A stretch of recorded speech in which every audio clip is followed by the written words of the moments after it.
I think the hardest part of being neurodivergent without a title is the invalidation that you feel. I have anxiety. That is the title that they gave me. My therapist recently said, look into highly sensitive person, and that one actually explains a lot too. However, I've never been able to articulate why I feel so different compared to my friends and why I can't do the same things that my friends do. And it's beyond anxiety. And I'm absolutely going to get tested for more things. But for them to just say, I have all the symptoms of ADHD and then offer no help was kind of a pain in the ass. And the worst part about it is that sometimes those things don't get fixed. And if they don't get fixed and they're left untreated, then life starts to do what it does. And life is already doing what it does, but you don't know how to handle things.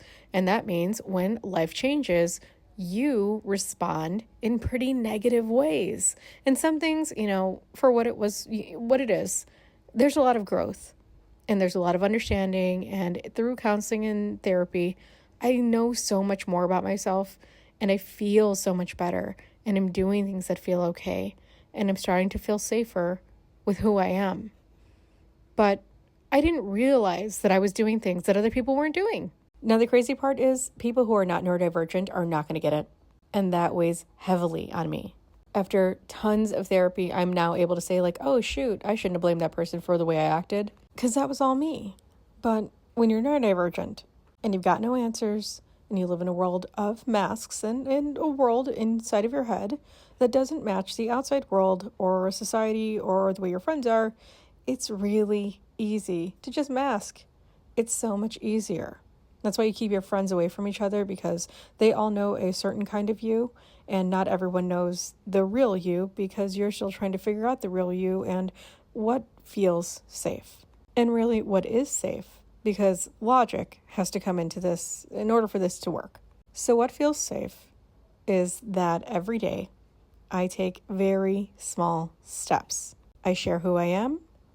I tell you things that are important to me because those are the things that I've figured out. I can share all of this and it doesn't feel like anything except a little bit of sadness and grief because people still won't understand. And also, for what it's worth, wearing a mask feels like fraud at the end of the day. That is what I feel. I have an understanding though. And if you've met me over the last 7 months, that's probably the closest me that I am, which is great.